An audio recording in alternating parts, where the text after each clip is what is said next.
ആനകൾക്ക് പട്ടിണി ഉണ്ടാക്കുകയാണ് പർപ്പസ്ഫുള്ളി ഫോറസ്റ്റ് ഡിപ്പാർട്ട്മെന്റ്. അപ്പോൾ അവർക്കൊക്കെ ഉള്ളൊരു ഭീഷണിയാണ്. ടി.വി. അൻവറിന്റെ ഗതി ഇതാണെങ്കിൽ നിങ്ങൾ എന്താകുമെന്ന് നിങ്ങൾ ആലോചിച്ചുമായിട്ടെന്നുള്ള ഈ രണ്ട് ദുരുദ്ദേശത്തിലാണ് ഈ അറസ്റ്റ് ഉണ്ടായിട്ടുള്ളത്. ഈ റേഞ്ചിലുള്ള കർഷകർ എന്ന് പറയുന്നത് ക്രൈസ്തവ സമുദായത്തിൽപ്പെട്ടാണ് മഹാഭൂരിപക്ഷം. അവർ കൃഷി ഉണ്ടാക്കിയിട്ടാണ് ഇപ്പം നമ്മൾ എന്താ പറയുക ഈ ഒരു ലെവലിലേക്ക് കേരളം എത്തിയിട്ടുള്ളത്. 15 ലക്ഷം റുപ്യ കോമ്പൻസേഷൻ തരും പോയിക്കൊള്ളണം. കർഷകൻ്റെ അവൻ്റെ ആകെ സമ്പാദ്യം വിട്ടെറിഞ്ഞ് എത്ര ഇപ്പോൾ 100 ഏക്കർ ഉണ്ടെങ്കിലും വിട്ടുപോയിക്കോണം 15 ലക്ഷം കിട്ടും. സെക്രട്ടേറിയറ്റ് വെക്കാൻ ഈ ഗവൺമെൻറ് തീരുമാനിച്ചത് വിറ്റിരിക്കും. നമസ്കാരം. ഇന്ന് കേരള സമൂഹത്തിൽ ഏറ്റവും കൂടുതൽ ചർച്ച ചെയ്യപ്പെടുന്ന ഒരു വ്യക്തിയാണ് നമ്മുടെ അതിഥിയേറ്റ് വരുന്നത്. ഇക്കഴിഞ്ഞ ദിവസം കേരള സർക്കാരിൻ്റെ വന ഭേദഗതി നിയമത്തിനെതിരെ ശബ്ദമുയർത്തിയതിന് ഭരണകൂടം അദ്ദേഹത്തെ തുറങ്കിലടച്ചിരുന്നു. അത് അദ്ദേഹത്തിൻ്റെ മതിപ്പ് കേരള സമൂഹത്തിൽ ഉയർത്തുകയാണ് ഉണ്ടായത്. നമ്മുടെ അതിഥി വേറെ ആരുമല്ല, നിലമ്പൂർ MLA ശ്രീ PV അൻവർ. നമസ്കാരം ശ്രീ PV അൻവർ. വന നിയമത്തിനെതിരെയുള്ള താങ്കളുടെ പോരാട്ടത്തിനാണ് സംസ്ഥാന സർക്കാർ താങ്കളെ ജയിലിൽ അടയ്ക്കുന്നത്. പലർക്കും അറിയില്ല, കാരണം ഈ വന നിയമം കൊണ്ട് കേരളത്തിൻ്റെ എക്കണോമി ഒരുപക്ഷെ കേരളത്തിന് അങ്ങോളം ഇങ്ങോളം ബാധിക്കാവുന്ന പ്രതിസന്ധികളെക്കുറിച്ച് ഇപ്പോഴും പലർക്കും വലിയ നോളജില്ല. കൃഷിക്കാരായിരുന്നാലും ആദിവാസി മേഖലയിലുള്ള ആദിവാസികളായിരുന്നാലും കുടിയിറക്ക ഭീഷണി നേരിടാൻ പോകുന്നു എന്നുള്ളൊരു സത്യം ആർക്കും മനസ്സിലായിട്ടില്ല. ഇതിനെക്കുറിച്ചൊന്ന് വിശദീകരിക്കാം, ഈ വന നിയമത്തെക്കുറിച്ച്. അല്ല, ഇതിൽ പരമപ്രധാനമായ വിഷയം വന നിയമവുമായി ബന്ധപ്പെട്ടുള്ള മുഴുവൻ കാര്യങ്ങളും 70% വനമുള്ള കേരളത്തിലെ ജനങ്ങളെ സംബന്ധിച്ച് അജ്ഞാതമാണ്. ഫോറസ്റ്റ് ഉദ്യോഗസ്ഥന്മാർ ഡേ ടു ഡേയിൽ അവർ കാണിച്ചു കൂട്ടുന്നത് നിയമമാണെന്നും ആ നിയമത്തിന് വിധേയമായി അടിമകളായി നമ്മൾ ജീവിക്കുകയാണെന്നും ഇതല്ലാതെ ഇനി മറ്റൊരു വഴിയില്ല എന്നുള്ള എന്താ പറയുക നിസ്സഹായാവസ്ഥയിലാണ് കേരള ജനത. ഇവരെ ഈ വന നിയമങ്ങളെക്കുറിച്ച് പഠിപ്പിക്കാനോ ഇതിൻ്റെ ഗുണദോഷങ്ങളെക്കുറിച്ച് അവരെ ബോധവൽക്കരിക്കാനോ ഇവിടെ ഒരു ഗവൺമെൻറ്റും ഇതുവരെ തയ്യാറായിട്ടില്ല. അത് ജനങ്ങളുടെ കാര്യം. ഇനി ഗവൺമെൻറ്റിൻ്റെ കാര്യമെടുത്താൽ കഴിഞ്ഞ കാലത്ത് ഒരു 20 വർഷത്തെ മന്ത്രിമാരെ പറ്റി നമ്മൾ പരിശോധിച്ച് നോക്കിയാൽ ഇവർക്കും ഇതിനെക്കുറിച്ചൊരു ചുക്കും അറിയില്ല. ഒന്നാമത് ഇതിലേക്ക് കടന്നു വന്ന ഒരു മന്ത്രിമാരും ഇത് പഠിക്കാൻ ശ്രമിച്ചിട്ടില്ല. രണ്ടാമത് ഈ IFS ഉദ്യോഗസ്ഥന്മാർ എഴുതി കൊടുക്കുന്നതും പറഞ്ഞു കൊടുക്കുന്നതിലും അപ്പുറം കേന്ദ്ര വന നിയമത്തെക്കുറിച്ചോ സംസ്ഥാന വന നിയമത്തെക്കുറിച്ചോ പഠിച്ച് മനസ്സിലാക്കാനുള്ള ഗ്രാഹ്യമോ താല്പര്യമോ നിർഭാഗ്യവശാൽ ഈ മന്ത്രിമാരാരും ചെയ്തിട്ടില്ല എന്നതൊരു വസ്തുതയാണ്. അപ്പോൾ ഒരു മന്ത്രിക്ക് താൻ ഭരിക്കുന്ന വകുപ്പിനെക്കുറിച്ച് ധാരണയില്ലെങ്കിൽ ആ വകുപ്പ് കൈകാര്യം ചെയ്യുന്ന ഉദ്യോഗസ്ഥന്മാർ എങ്ങനെയൊക്കെ ആ നിയമങ്ങളെ മാനിപ്പുലേറ്റ് ചെയ്യുമെന്ന് സ്വാഭാവികമായും കോമൺ സെൻസ് വെച്ച് നമുക്ക് ആലോചിച്ചാൽ മനസ്സിലാകും. അവിടെയാണ് ഇതിൻ്റെ ഏറ്റവും വലിയ പരാജയം. ഇതിലൊരു തൽപരനായ ഈ കാടും നാടും ജനങ്ങളും ഉണ്ടാവണമെന്ന് ആഗ്രഹിച്ച ഒരു മന്ത്രിയും ഇതിലേക്ക് കടന്നു വന്നിട്ടില്ല. ഇപ്പോൾ കഴിഞ്ഞ ടേം പിണറായി സർക്കാരിൻ്റെ കാലത്ത് അന്നത്തെ മന്ത്രിയെ സംബന്ധിച്ചും ഇത് തന്നെയായിരുന്നു വസ്തുത. ഇപ്പോൾ നിലനിൽക്കുന്ന മന്ത്രിയെ സംബന്ധിച്ചും ഇത് തന്നെയാണ് യാഥാർത്ഥ്യം. ഇദ്ദേഹത്തെക്കുറിച്ച് ഇപ്പോൾ ഏകദേശം ഇന്നത്തെ ഒരു സാഹചര്യത്തിൽ ആളുകൾ അങ്ങനെ ചിന്തിക്കാൻ തുടങ്ങി. കാരണം കഴിഞ്ഞ ടേമിൽ ഈ ഒരു തരത്തിലുള്ള അജിറ്റേഷനും കാര്യങ്ങളും വന്നിട്ടില്ല. ഇതിനിടയിൽ എന്ത് വിഷയങ്ങളുണ്ടായാലും എന്താ പറയുക, അത് കേന്ദ്ര വന നിയമമാണ്, ഞങ്ങൾ നിസ്സഹായരാണ്, ഞങ്ങൾക്ക് എന്ത് ചെയ്യാൻ പറ്റും, ഈ ഒരു മറുപടിയാണ് രാഷ്ട്രീയ നേതൃത്വത്തിൽ നിന്ന് ഉണ്ടാവാറുള്ളത്. പക്ഷേ ഇന്ത്യയിലെ ഏകദേശം 13ഓളം സംസ്ഥാനങ്ങളിൽ ഈ വിഷയം അതിഗുരുതരമാണ്, കേരളം ഉൾപ്പെടെ. കേരളത്തിൽ ഇത് അതിതീവ്രമാകുന്നതിൻ്റെ കാരണം നമുക്ക് 70% വനമാണ്. നമുക്ക് ഭൂവിസ്തൃതി വളരെ കുറവാണ്. പടിഞ്ഞാറൻ ഭാഗത്ത് അറബിക്കടലാണ്, കിഴക്ക് ഈ പശ്ചിമഘട്ടമാണ്. ഇതിലൊരു നേർരേഖ പോലെയാണ് കേരള സംസ്ഥാനത്തിൻ്റെ നമ്മൾ ഇന്ത്യയുടെ മാപ്പ് എടുത്ത് നോക്കിയാൽ നമുക്ക് കാണാൻ സാധിക്കും. അപ്പോൾ പടിഞ്ഞാറൻ അതിർത്തിയിൽ CRZ നിയമത്തിൻ്റെ ഫലമായി കോസ്റ്റൽ റെഗുലൈസേഷൻ സോൺ എന്ന നിലക്ക് അനവധിയായിട്ടുള്ള നിയമങ്ങൾ അവിടെ ബിൽഡിംഗ് കെട്ടാനും കെട്ടിടം കെട്ടാനും വീട് കെട്ടാനും സ്കൂൾ ഉണ്ടാക്കാനും ഹോസ്പിറ്റൽ ഉണ്ടാക്കാനും ഒക്കെ പ്രതിസന്ധിയിലാണ്. അതുപോലെ തന്നെയാണ് ഈ പശ്ചിമഘട്ടത്തിലേക്ക് വരുമ്പം ഈ പറയുന്ന വനമേഖലയും. അപ്പം CRZ നിയമങ്ങൾ ഇപ്പോൾ നമുക്ക് ശരിക്കും കാടൻ നിയമങ്ങളാണ്, ഈ ഫോറസ്റ്റ് നിയമങ്ങളെ പോലെ തന്നെ. കാരണം ലോകത്തിപ്പോൾ നമ്മൾ എവിടെ പരിശോധിച്ച് നോക്കിയാലും, ഇപ്പോൾ ദുബായ് നമ്മളെല്ലാവരും പോകുന്ന സ്ഥലം, മലയാളികൾ പോകാത്തവർ ഉണ്ടാവില്ല എന്ന് വേണമെങ്കിൽ നമുക്ക് പറയാവുന്ന സ്ഥലമാണ്. അവിടെയൊക്കെ കിലോമീറ്ററുകൾ കടലിലേക്ക് കല്ലിട്ട് തൂർത്ത് റോഡുണ്ടാക്കി കടലിലാണ് കെട്ടിടം കെട്ടുന്നത്. ഡെവലപ്ഡ് കൺട്രിയാണ്. അമേരിക്കയിൽ പോയത് കാണാൻ പറ്റും, കാനഡയിൽ പോയാൽ കാണാൻ കഴിയും, യൂറോപ്പിൽ പോയാൽ കാണാൻ കഴിയും. ലോകത്തുള്ള എല്ലാ റിസോർട്ടുകളും കടൽ തീരങ്ങളും വെള്ളത്തിലാണ് നിർത്തിയിട്ടുള്ളത്. മാലിദ്വീപ്, നമ്മൾ ഇവിടുന്ന് 3/4 മണിക്കൂർ വിമാനത്തിൽ കയറിയ മാലിദ്വീപിലെത്തും. അവിടെ നിങ്ങൾ വീഡിയോയിൽ കാണുന്നില്ലേ, കടലിലാണ് റിസോർട്ടുകൾ ഉണ്ടാക്കിയിരിക്കുന്നത്. കടൽ നികത്തിയും വെള്ളത്തിലും രണ്ടുമുണ്ട്, മനസ്സിലായോ? ആ ഒരു സ്ഥിതിയാണ്. അതേപോലെ തിരിച്ച് ഇപ്പുറത്തേക്ക് കിഴക്കോട്ട് വന്നാൽ പശ്ചിമഘട്ടത്തിൽ ഈ പറയുന്നത് പോലെ വനം എന്ന് പറഞ്ഞാൽ എന്തോ ഒരു വലിയ ഭീകരമായൊരു സാധനമാക്കി ജനത്തിന് അതിലേക്ക് കയറാൻ പാടില്ല. അതിൻ്റെ അകത്ത് കയറിയാൽ നിയമവിരുദ്ധമാണ്, അവനെ അറസ്റ്റ് ചെയ്യപ്പെടും. സർക്കാരിൻ്റെ കോടാനക്കോടി രൂപ ചെലവഴിക്കപ്പെടുന്ന ഈ കാടിൻ്റെ വനത്തിനകത്താണ്, ഫോറസ്റ്റുമായി ബന്ധപ്പെട്ട്. ഒരു ജനപ്രതിനിധിയെ സംബന്ധിച്ച് ഒരു പഞ്ചായത്ത് പ്രസിഡന്റിന് അത് പോയി നോക്കാനുള്ള അധികാരമില്ല. നമ്മുടെ നാട്ടിൽ എന്ത് സംഭവിച്ചാലും എന്ത് വർക്ക് നടന്നാലും സോഷ്യൽ ഓഡിറ്റിങ്ങിന് വിധേയമാണ്.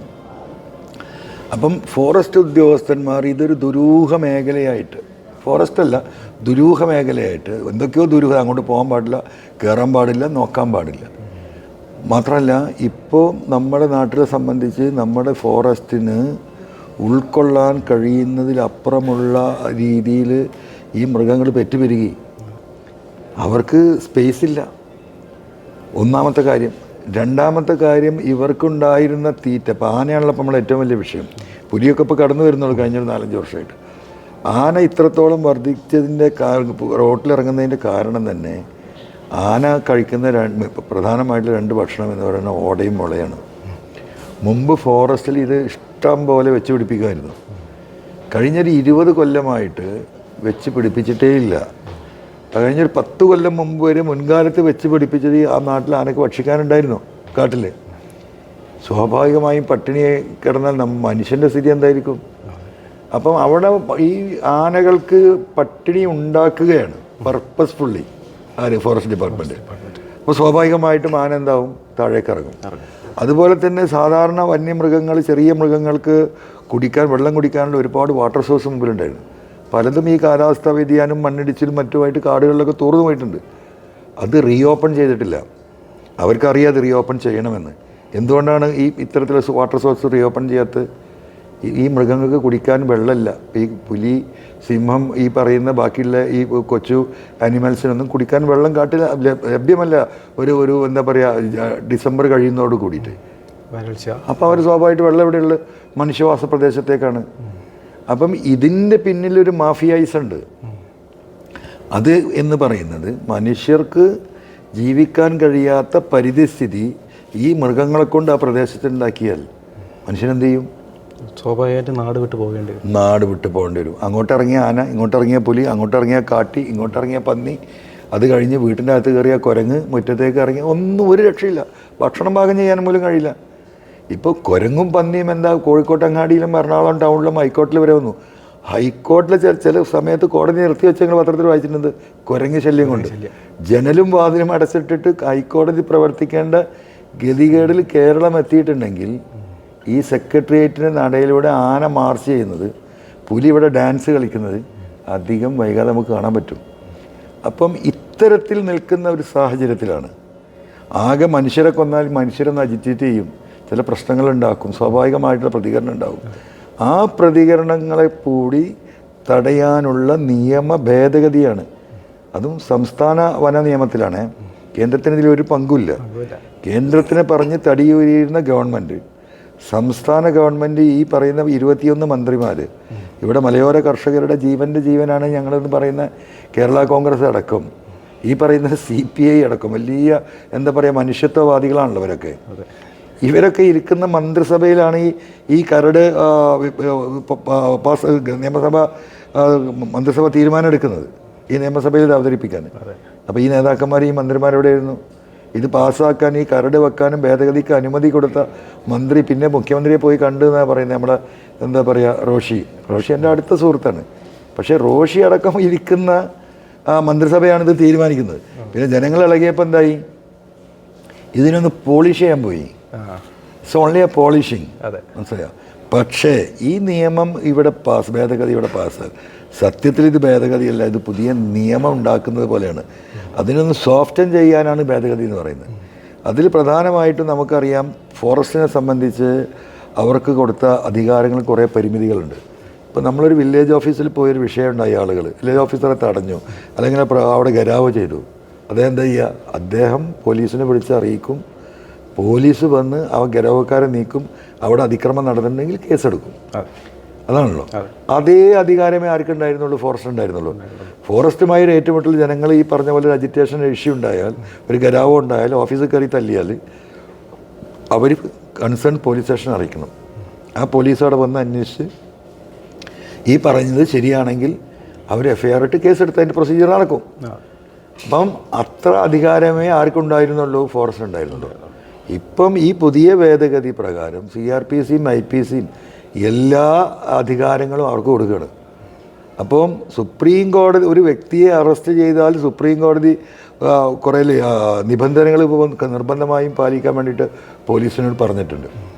പല വിഷയങ്ങളിലും ഇതുപോലെ കള്ള അറസ്റ്റും ആളുകളെ കൊണ്ടുപോയി ഒളിപ്പിക്കുകയും മർദ്ദിക്കുകയും കുറേ ദിവസങ്ങൾ റെക്കോർഡില്ലാതെ ഈ പറയുന്ന ലോക്കപ്പിൽ വെക്കുകയൊക്കെ ചെയ്യുന്ന സാഹചര്യം ഉണ്ടായ കേസുകൾ നിരന്തരം റിപ്പോർട്ട് ചെയ്തപ്പോൾ സുപ്രീം കോടതി അങ്ങനെ ചെയ്തത്. ആ സുപ്രീം കോടതിയുടെ നിർദ്ദേശങ്ങൾക്ക് കടകവിരുദ്ധമാണ്. വാച്ചർക്ക് വരെ ഒരാളെ അറസ്റ്റ് ചെയ്യാം വിത്തൗട്ട് എന്താ പറയുക വാറണ്ട്. കോടതിയിൽ കൊണ്ടുപോകേണ്ട, അവിടെ റിമാൻഡ് ചെയ്യാം.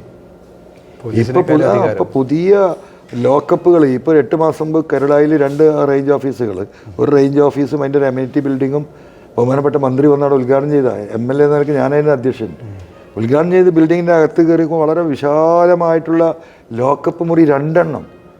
ഞാൻ പാലക്കാട് CCFനോട് ചോദിച്ചു, ഇത് ഇത്ര വലിയ എന്താവശ്യത്തിനത്? ഈ നാട്ടിൽ നിലമ്പൂരിൽ ഒരു കേസുമില്ല. പിന്നെന്തിനാ നിങ്ങൾക്ക് ഇത്ര വലിയ ലോക്കപ്പ് പോലീസ് സ്റ്റേഷനിൽ പോരെ? അതല്ല സാറേ, അത് ഇതിൻ്റെ ഈ ഒരു പ്ലാനിൻ്റെ ഭാഗമായി കേന്ദ്രത്തിൻ്റെ നിർദ്ദേശപ്രകാരം. എനിക്കതപ്പോൾ മനസ്സിലായില്ല, കേന്ദ്രത്തിൻ്റെ നിർദ്ദേശപ്രകാരമാണ് കെട്ടിവെക്കുകയാണ്. മനസ്സിലായില്ല? അപ്പം അവർ പ്രീ പ്ലാൻഡാ. ഓൾറെഡി നിയമം വരുന്നതിന് മുമ്പ് ആളുകളെ ജയിലിൽ അടക്കാനുള്ള ലോക്കപ്പ് പണിത് വെച്ചിട്ടായിരിക്കുന്നത്. മനസ്സിലാക്കണം. അപ്പോൾ ഇത് ഈ 2019 ഈ ബില്ല് കൊണ്ടുവരാൻ ശ്രമം നടത്തിയാണ്. അപ്പോൾ അന്ന് MLA-മാരിൽ നിന്നും പാർട്ടിയിൽ നിന്നും എതിർപ്പുണ്ടായി. 21 അസംബ്ലിയാണ്, പണി തീരും, പണി കിട്ടുമെന്ന് പറഞ്ഞപ്പം മാറ്റിവെച്ചാണിത്. ആ സാധനത്തിനെയാണ് വീണ്ടും ഇൻപുട്ട് ചെയ്യുന്നത്.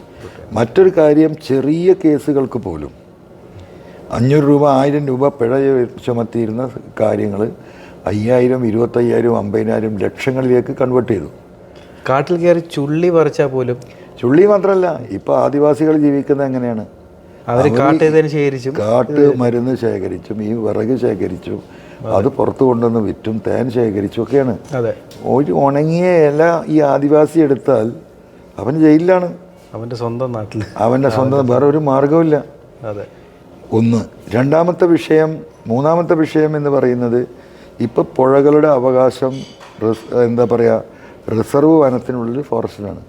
അത് കഴിഞ്ഞാൽ അവിടുത്തെ ഗ്രാമപഞ്ചായത്തുകൾക്കോ മുനിസിപ്പാലിറ്റി എവിടെയാണോ അത് കടന്നു പോകുന്നത്. ആ അധികാരം ഇപ്പം ഫിഷിംഗ്, ആ ഒരു ഫിഷിങ്ങിനെ കുറിച്ചുള്ള ഒരു ക്ലിയറൻസ് അതിൽ പറയുന്നുണ്ട്. ആ ഭാഗത്താണ് ഇത് ഉൾപ്പെടുത്തിയിരിക്കുന്നത്. മുമ്പ് ആ ഭാഗത്തുണ്ടായിരുന്നത് ഫിഷിംഗ് ഇൻ ദ റിസർവ് ഫോറസ്റ്റാണ്. അപ്പം ഫിഷിംഗ് ഇൻ ദ റിസർവ് ഫോറസ്റ്റിൽ നിന്നുള്ളത് മാറ്റിയിട്ട് fishing in the water source എന്നാക്കി. മനസ്സിലായി? ഒറ്റയടിക്ക് ആൾക്കത് മനസ്സിലാവില്ല. അവിടെയാണ് ആ ഗെയിം നടത്തിയിരിക്കുന്നത്. അപ്പോൾ ഈ നിയമം പാസ്സായി കഴിഞ്ഞാൽ ഈ പറയുന്ന എല്ലാ വാട്ടർ സോഴ്സും ഇവിടുന്ന് കാട്ടിൽ നിന്നല്ലേ വരുന്നത്. അപ്പോൾ ഒരു പഞ്ചായത്തിനോ ഒരു വ്യക്തിക്കോ ഒരു ഗവൺമെൻറ്റിനോ ഒരു തുള്ളി വെള്ളം പുഴയിൽ നിന്ന് എടുക്കാൻ കഴിയില്ല, ഒരു തരി മണലെടുക്കാൻ കഴിയില്ല. കാറ്റ് കൊള്ളാൻ മനുഷ്യർക്കൊന്ന് പുഴൻ്റെ വക്കത്തിരിക്കുന്ന എത്രയോ ലക്ഷക്കണക്കിന് ആളുകളുണ്ട് വൈകുന്നേരങ്ങളിൽ.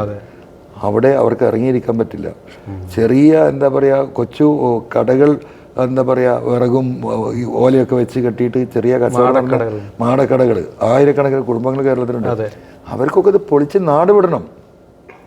മനസ്സിലായോ? കർഷകന് കൃഷി ചെയ്യണമെങ്കിൽ വെള്ളം പോലും എടുക്കാൻ പറ്റില്ല. കൃഷി ചെയ്യേണ്ടെന്ന് എന്താണ് നിർബന്ധിത സാഹചര്യം ഉണ്ടാക്കുക. അപ്പോൾ ആ നിർബന്ധിത സാഹചര്യത്തിൽ കുടുങ്ങിയ ആളുകൾക്ക് ഇപ്പോൾ സ്റ്റേറ്റ് ഗവൺമെൻറ് ഒരു പുതിയ പ്രോജക്റ്റ് 2 വർഷം മുമ്പ് അനൗൺസ് ചെയ്തിട്ടുണ്ട്. എന്താണ് അനൗൺസ്മെൻറ്റ്? 15 ലക്ഷം റുപ്യ കോമ്പൻസേഷൻ തരും, പോയിക്കൊള്ളണം.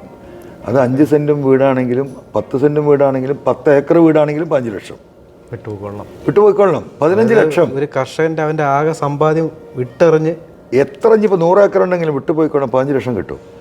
ഇത് ഇംപ്ലിമെൻറ്റ് ചെയ്തു കേരളത്തിൽ. അത് ഇംപ്ലിമെൻ്റ് ചെയ്ത് പണം വാങ്ങിയ സ്ഥലം നിലമ്പൂരാണ്.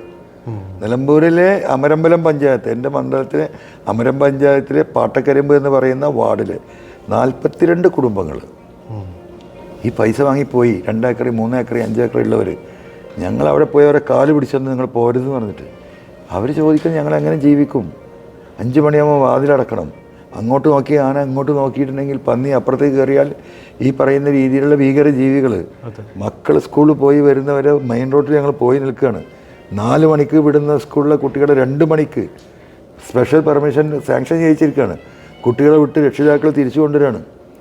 കടയിൽ ജോലി ചെയ്യുന്ന ആളുകൾക്ക് വൈകുന്നേരം മടങ്ങി വരാൻ പറ്റാത്ത നിലമ്പൂരിൽ താമസിക്കുക 10 കിലോമീറ്റർ അപ്പുറത്തുള്ള വീട്ടിലേക്ക് രാത്രി പോകാൻ ഭയപ്പെട്ടിട്ട് പിന്നെ ഞങ്ങൾ എങ്ങനെ ജീവിക്കും?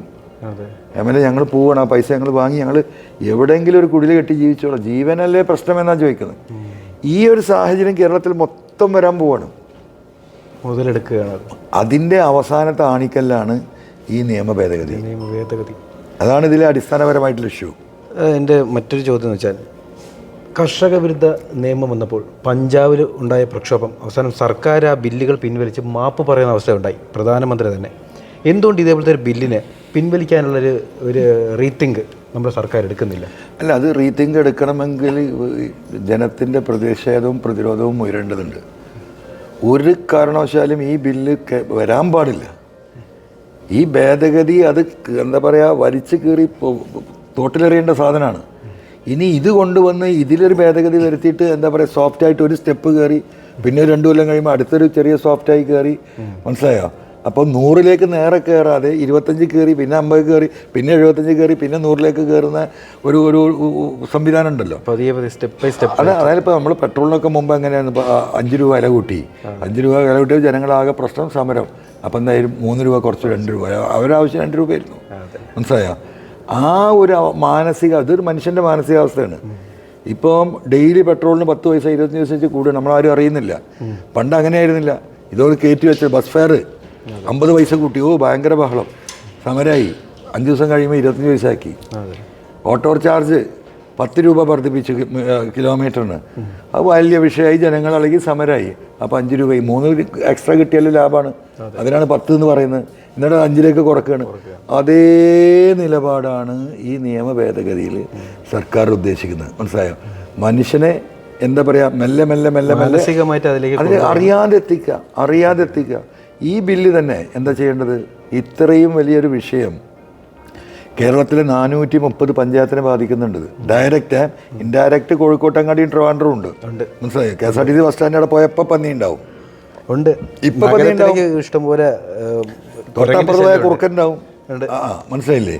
അങ്ങനെ കേരളത്തിന് മുഴുവൻ ബാധിക്കുന്ന ഈ ഒരു വിഷയം സാധാരണഗതിയിൽ ഒരു സർക്കാർ ഇതിൽ ആത്മാർത്ഥവും സത്യസന്ധവുമാണ് സർക്കാരിൻ്റെ നിലപാടെങ്കിൽ ഇവർ ചെയ്യേണ്ട ഇവിടുത്തെ പ്രധാന പത്രങ്ങളിൽ മുഴുവൻ പരസ്യം കൊടുക്കണം. ജനങ്ങളോട് പരാതി അത് വായിച്ച് മനസ്സിലാക്കിയിട്ട് അവർക്ക് പരാതി ഉണ്ടെങ്കിൽ അത് കേൾക്കാൻ, പരാതി നൽകാനുള്ള സമയം കൊടുക്കണം, അത് കേൾക്കാനുള്ള വേദി ഉണ്ടാക്കണം. ഇതൊക്കെ കഴിഞ്ഞിട്ട് വേണം നിയമസഭയിലേക്ക് ഇത് വരാൻ. അതെ, ഒന്നും ഉണ്ടായിട്ടില്ല. ജനങ്ങളുടെ വാക്കുപോലും കേൾക്കാൻ തയ്യാറായിട്ടില്ല. MLA-മാർക്ക് ഞങ്ങൾക്ക് കിട്ടിയിട്ടില്ലല്ലോ കോപ്പി, ഞങ്ങൾക്ക് കിട്ടിയിട്ടില്ലല്ലോ. ഞാനിത് പൊതുജനങ്ങൾക്ക് ഇത് എന്താണ് ഇതുവരെ മനസ്സിലായില്ല. അറിയാത്തത് കൊണ്ട് അറിയാതിരിക്കലാണ് ഇവരുടെ ആവശ്യം. ഇനി ഇത് നിയമസഭയിൽ ഈ ബില്ല് വന്ന് ഇത്തരം ബില്ലൊക്കെ ഉച്ചയ്ക്ക് ശേഷം വരിക. സ്വാഭാവികമായിട്ട് MLA-മാരുടെ ഭക്ഷണം കഴിക്കാൻ പോയതിനൊക്കെ ആ ഗ്യാപ്പിൽ ആണ് ഉണ്ടാവുക. സ്വാഭാവികമായും ഗ്യാപ്പായിരിക്കും. വന്നാൽ ടക്ക് പാസ്സായി പോവും. ഈ പറയുന്ന എന്താ പറയുക, മൃഗീയ ഭൂരിപക്ഷമുള്ള ഒരു ഗവൺമെൻറ്റിൽ ഏത് ബില്ലും സെക്രട്ടേറിയറ്റ് വെക്കാൻ ഈ ഗവൺമെൻറ് തീരുമാനിച്ചാൽ അത് വിറ്റിരിക്കും. അതിൽ ഭൂരിപക്ഷമുണ്ട്.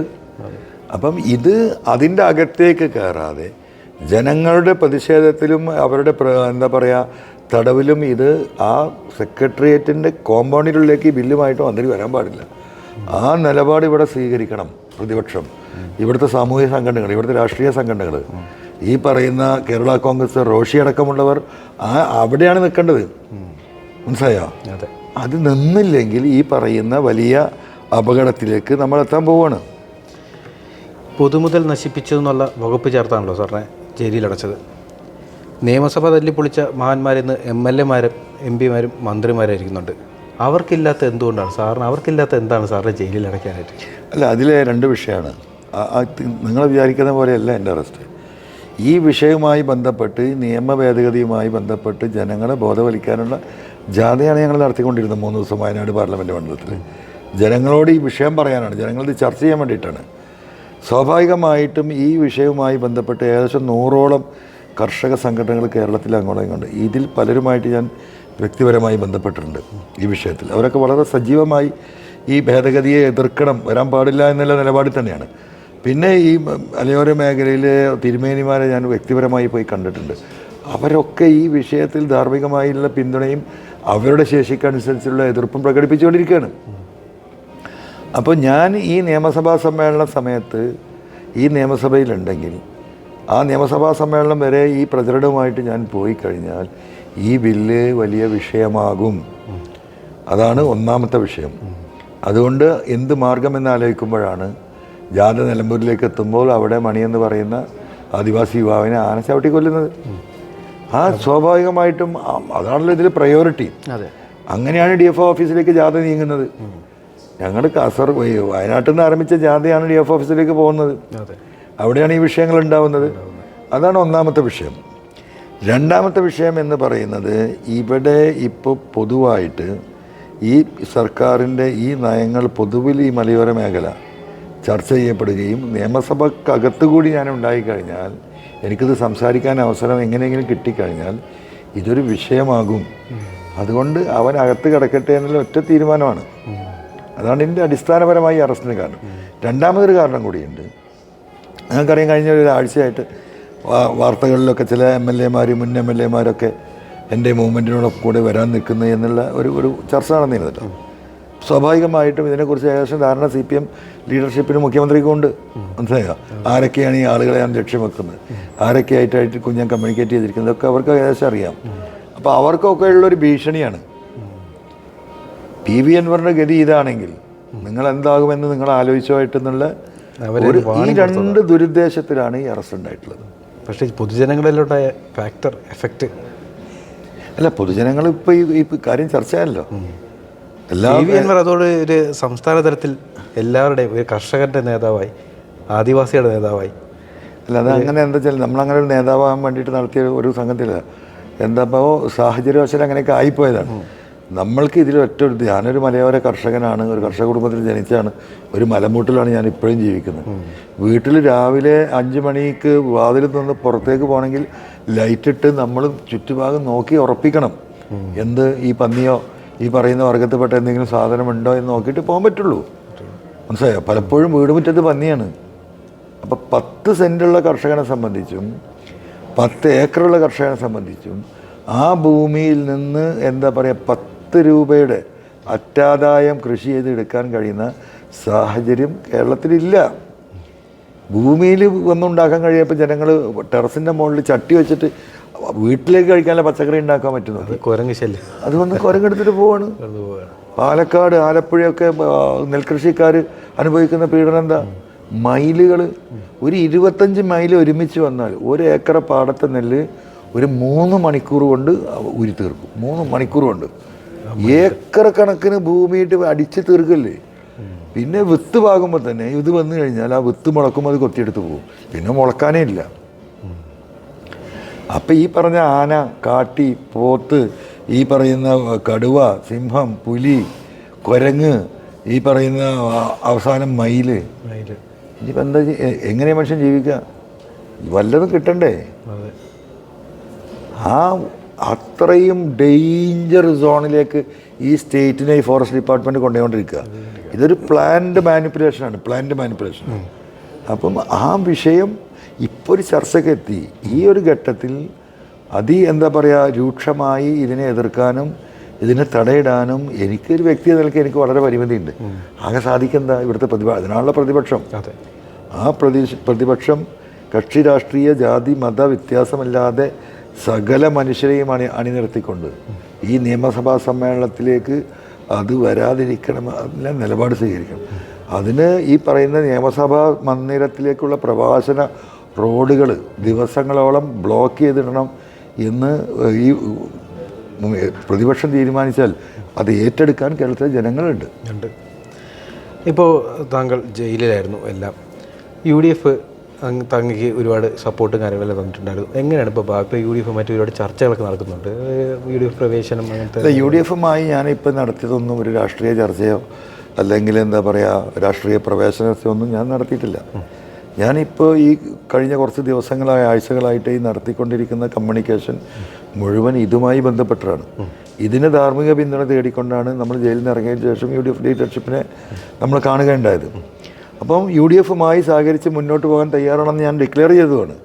അപ്പം നമ്മളിനി മുന്നണിയിൽ വരണോ, പാർട്ടി ആവണോ, ഘടകകക്ഷിയാണോ, പാർട്ടി ചേരണോ എന്നുള്ള കാര്യങ്ങളൊക്കെ ഇനി നമ്മൾ മുന്നോട്ട് പോകുമെന്ന് തീരുമാനിക്കേണ്ടത്. ഇപ്പോൾ കേരളത്തിൽ നിലനിൽക്കുന്ന വിഷയം ഈ 17-ാം തീയതി ആരംഭിക്കുന്ന ഈ നിയമസഭാ സമ്മേളനത്തിൽ ഈ ബില്ല് വരാൻ പാടില്ല. അപ്പോൾ എൻ്റെ കോൺസെൻട്രേഷൻ ഇപ്പോൾ അതിലാണ്. അപ്പോൾ അതിന് വേണ്ടിയിട്ടുള്ള എന്താ പറയുക നിലപാടെടുത്ത് പോവുക. പ്രധാനമായിട്ട് നമ്മളിതിന് മനസ്സിലാക്കേണ്ടത് എന്താണെന്ന് വെച്ചിട്ടുണ്ടെങ്കിൽ ഇത് മുഴുവൻ ഈ കർഷകരിൽ മഹാഭൂരിപക്ഷവും, പ്രത്യേകിച്ചും മലയോര കർഷകരുടെ, താഴേക്ക് വന്നാൽ എല്ലാ വിഭാഗം ജനങ്ങളുണ്ട്. മലയോര മേഖലയിൽ ഹൈ റേഞ്ചിലുള്ള കർഷകർ എന്ന് പറയുന്നത് ക്രൈസ്തവ സമുദായത്തിൽപ്പെട്ടവർ മഹാഭൂരിപക്ഷം. അവർ ഒരു 19 കൊല്ലം മുമ്പ് ഈ മലയിൽ കാടായി കിടന്നെയും ഈ ഭൂമിയിൽ കാട് വെട്ടിത്തെളിച്ച് ഈ കാട്ടുപന്നിൻ്റെയും പാമ്പിൻ്റെയും കടിയേറ്റ് അവർ കൃഷി ഉണ്ടാക്കിയിട്ടാണ് ഇപ്പം നമ്മൾ എന്താ പറയുക ഈ ഒരു ലെവലിലേക്ക് കേരളം എത്തിയിട്ടുള്ളത്. ഇന്ന് അവരെ സഹായിക്കാൻ ആരുമില്ലാത്തൊരവസ്ഥയിലേക്ക് പോവുകയാണ്. കാരണം നമുക്കറിയാം ക്രൈസ്തവ സഭകളായാലും മറ്റു എന്താ പറയുക മതസംഘടനകളെ ഇവരുടെയൊക്കെ മുന്നിൽ കൂച്ചു വിലങ്ങിട്ട് ന്യൂനപക്ഷങ്ങളെ ഒതുക്കി ഭീഷണിപ്പെടുത്തി നിർത്തുന്ന ഏജൻസികളാണ് കേന്ദ്രത്തിലുള്ളത്. അതോടൊപ്പം പിണറായിസത്തിൻ്റെ ഭീഷണി. ഈ രണ്ട് ഭീഷണിക്കുള്ളിൽ ഒരു വലിയ ശക്തമായ രാഷ്ട്രീയ നിലപാടെടുക്കാൻ കഴിയാതെ നിസ്സഹായത എന്താ പറയുക പല തിരുമേനിമാരിലും നമ്മൾ കാണുന്നുണ്ട്. അപ്പോൾ സ്വാഭാവികമായിട്ടും ഈ നാടിനെ സഹായിച്ചവരാണ് അവരെ ജനം തിരിച്ച് സഹായിക്കേണ്ട ഒരു ഘട്ടത്തിലാണ് ഈ മലയോര കർഷകർ നിൽക്കുന്നത്. അത് ആ ഒരു മനുഷ്യത്വം പരിപൂർണമായും അവരോട് കാണിക്കേണ്ടതുണ്ട്. അപ്പോൾ ഈ മലയോര മേഖല മൊത്തം നമ്മളെടുത്ത് പരിശോധിച്ച് നോക്കിയാൽ ഇവിടെ ഈ കൃഷി വന്നതോടൊപ്പം അവിടെ എന്ത് വന്നു, ഇവർ സെറ്റിൽമെൻറ്റിൽ നിന്ന് വരുമ്പോൾ അവിടെ ഒരു ചെറിയ പള്ളി ഉണ്ടായിരുന്നു. ആ പള്ളി ഉണ്ടാക്കിയപ്പോൾ അവർ ചെറിയൊരു പള്ളിക്കൂടം ഉണ്ടാക്കി. ബഹുമാന്യനായ ചാവറ അച്ഛൻ്റെ ഒരു കൺസെപ്റ്റാണ് ഈ പള്ളിയോടൊപ്പം പള്ളിക്കൂടം എന്ന് പറയുന്നത്. ആ പള്ളിക്കൂടങ്ങളാണ് ഇന്ന് ഈ മലബാരത്ത് കാണുന്ന വിദ്യാഭ്യാസ സ്ഥാപനങ്ങൾ മുഴുവനും മനസ്സിലായി വലിയ സ്ഥാപനങ്ങളായി മാറി. അപ്പോൾ ഈ മലയോര മേഖലക്ക് ജനങ്ങൾക്ക് വിദ്യാഭ്യാസം കൊടുത്തത് ആരാണ്? ഈ പള്ളിക്കൂടം ക്രൈസ്തവ സഭകളാണ്. അപ്പോൾ ഈ നമ്മുടെ സമൂഹത്തിന് കേരളത്തിലുണ്ടായ വിദ്യാഭ്യാസപരമായ പുരോഗതി എല്ലായിടത്തും ഒരേപോലെയാണ്. യഥാർത്ഥത്തിൽ കേരളത്തിൽ നഗരങ്ങളിൽ ജീവിക്കുന്നവർക്ക് വിദ്യാഭ്യാസവും മലയോര മേഖലയിൽ ജീവിക്കുന്നവർക്ക് വിദ്യാഭ്യാസവും ഇല്ലാത്ത ഒരു 2 തലമുറ യഥാർത്ഥത്തിൽ ഇവിടെ ഉണ്ടാകുമായിരുന്നു. പക്ഷേ അതിന് പോലുള്ള സാഹചര്യം ഉണ്ടാക്കാതെ പിടിയരി ഒരു പ്രൊജക്റ്റായിരുന്നു. അതായത് ആഴ്ചയിൽ ഒരു ദിവസം നമ്മൾ ഭക്ഷണത്തിന് അരിയിടുമ്പോൾ ഒരു പിടിയരി എടുത്തിട്ട് വേറൊരു പാത്രത്തിലേക്ക് ഇടുക. അതായിരുന്നു പിടിയരി സേവനം. ഈ പറയുന്ന എന്താ പറയുക സ്കൂൾ പദ്ധതികൾ നടപ്പാക്കിയിരുന്ന രീതി അതാണ്. അപ്പോൾ ഒരു മാസം കഴിയുമ്പോൾ എന്താവും, ഒരു പാത്രം അരി ഉണ്ടാവും. അങ്ങനെ ഈ അരി പള്ളിക്കൂടത്തിൽ കൊണ്ടു കൊടുക്കണം. ഇത് ചാവറച്ചൻ്റെ എന്താ പറയുക അദ്ദേഹത്തിൻ്റെ ഒരു കൺസെപ്റ്റായിരുന്നു. നമ്മൾ ഒരു 2 അരി കയ്യിൽ വാരിയിടുമ്പോൾ ഒരു പിടി അരി എടുത്തിട്ട് വേറെ പാത്രത്തിൽ വെക്കുക, ഒരു പിടി അരി സംഭാവന സ്കൂളിലേക്ക്. അങ്ങനെ അത് വെച്ചിട്ടാണ് അന്ന് കുട്ടികൾക്ക് ഉച്ചഭക്ഷണം കൊടുത്തിരുന്നത്. ഇന്നിപ്പോൾ കേരളത്തിൽ നടക്കുന്ന ഈ ഉച്ചഭക്ഷണ പദ്ധതി അന്ന് ബഹുമാനപ്പെട്ട ചാവറച്ചൻ തുടങ്ങിയതാണ്. ദീർഘവീക്ഷണം മനസ്സിലായോ? അത്രയും ഈ സമൂഹത്തിന് സംഭാവന നൽകിയിട്ടുള്ള ഒരു സമൂഹമാണ് ക്രൈസ്തവ സമൂഹം, മലയോര മേഖലയിൽ പ്രത്യേകിച്ചും. അപ്പോൾ ഇന്ന് അവർ അനാഥമാണ്, അവരെ ഏറ്റെടുക്കാൻ ആരുമില്ല പല വിഷയങ്ങൾ കൊണ്ട്. അതുകൊണ്ടാണ് 100 കണക്കിന് കർഷക സംഘടനകൾ ഇന്ന് ഈ മലയോര മേഖലയിലുണ്ട്. എന്താണ് സജീവ രാഷ്ട്രീയ പാർട്ടികൾ ഈ വിഷയത്തിൽ ആത്മാർത്ഥമായി ഇടപെടുന്നില്ല എന്ന അവരുടെ അനുഭവങ്ങൾ അവരെ ഓരോ കോർണറുകളിൽ അവർ എല്ലാ രാഷ്ട്രീയ പാർട്ടികളിൽപ്പെട്ടവരും ഒരുമിച്ച് സംഘടിതമായി സംഘടനകളുണ്ടാക്കി. ആ സംഘടനയിലെ പ്രവർത്തകരെ നമ്മൾ കാണുമ്പം ഇന്ന് അവരിൽ ഭൂരിപക്ഷവും അരാഷ്ട്രവാദികളായി മാറിയാണ്. സാഹചര്യങ്ങൾ അവിടെ എത്തിക്കുകയാണ്. അവിടെ അടുത്ത തലമുറ നാട് തന്നെ വിട്ടുപോകുകയാണ്. നാട് വിട്ടുപോകുന്നുകൊണ്ടിരിക്കില്ലേ ഇവരുടെ. അതാണ് പറയും കമ്പൽഷൻ. നമുക്ക് നിവൃത്തിയില്ലെങ്കിൽ നമ്മളിപ്പോൾ ഒരു സ്ഥലത്ത് വീട്ടിൽ താമസിക്കുക, നമുക്ക് ചുറ്റുഭാഗം അയൽവാസികൾ ഏറ്റവും സുഖമില്ല, ചുറ്റുപാട് എല്ലാവരും നമ്മളെ പല രീതിയിൽ ടീസ് ചെയ്യാനും ഉപദ്രവിക്കാനും തുടങ്ങിയാൽ നമ്മളെന്താ ചെയ്യുക? നമ്മൾ കൂടി ആലോചിച്ച് വീട്ടുകാർ പറയും നമുക്കിത് വീട്ടിൽ കിട്ടുന്നിടത്ത് എവിടെയും പോയി മനസ്സമാനത്തിൽ ജീവിക്കാമെന്ന് പറയും. അത് മനുഷ്യരുടെ ശല്യമാണെങ്കിൽ അതിലേറെ വലിയ ശല്യം മൃഗങ്ങളെ കൊണ്ട് ഈ ഒരു മാനസികാവസ്ഥയിലേക്ക് മനുഷ്യരെ എത്തിക്കുന്ന ഒരു രീതിയാണ്. അതാണ് സംഭവിച്ചുകൊണ്ടിരിക്കുന്നത്. ഇപ്പം താങ്കൾ ഇടതുപക്ഷത്തോടൊപ്പമായിരുന്നല്ലോ. ഇപ്പോൾ CPM ആയിട്ട് താങ്കൾ ഏകദേശം ഏറെക്കുറെ നാളുകളായി ഏകദേശം കിടഞ്ഞു നിൽക്കുന്നൊരു സാഹചര്യമാണ്. മറ്റ് ഇടതുപക്ഷ കക്ഷികളായിട്ട് അല്ലെങ്കിൽ കേരള ആകെയുള്ള ഇടതുപക്ഷ കക്ഷികളായിട്ട് താങ്കളുടെ ഒരു ബന്ധം? ഞാൻ ഇടതുപക്ഷ കക്ഷികളായിട്ട് വ്യക്തിപരമായിട്ട് ഒരാളോടും ഇടഞ്ഞിട്ടില്ല. ഞാൻ മുഖ്യമന്ത്രി പിണറായിയുടെ ഓഫീസുമായി ബന്ധപ്പെട്ട വിഷയമാണ് ഇവിടെ ഉന്നയിച്ചത്. അവിടുത്തെ ADGP അജിത് കുമാറും പൊളിറ്റിക്കൽ സെക്രട്ടറി P ശശിയും ഉൾപ്പെടെയുള്ള ഉപജാപക സംഘം ഈ നാടിനെ കുട്ടിച്ചോറാക്കുന്ന വിഷയങ്ങളാണ് ഞാൻ ഉന്നയിച്ചിട്ടുള്ളത്. ഇന്നും ഞാൻ ഉന്നയിക്കുന്നതും പറഞ്ഞുകൊണ്ടിരിക്കുന്നതും ആ വിഷയം തന്നെയാണ്. ആ ഒരു ഘട്ടത്തിൽ എന്നെ ഇടതുപക്ഷത്തിൽ നിന്ന് അല്ലെങ്കിൽ CPM നിന്ന് പുറത്തേക്ക് തള്ളിയതാണ്. ഞാൻ അകത്ത് നടത്തിയ പോരാട്ടമാണ്. അകത്ത് ഞാൻ നിന്നാൽ അപകടമാണ് എന്ന് മനസ്സിലാക്കിയിട്ട് എന്നെ പുറത്തേക്ക് ഇട്ടത്. അതുകൊണ്ട് ഇപ്പോൾ ഞാൻ എല്ലാവരെയും കൂട്ടിപ്പിടിച്ച് ആ പോരാട്ടം തുടരുന്നു. അത്രയേ അതിനെക്കുറിച്ച് പറയാനുള്ളൂ. വളരെ നന്ദി. Thank you.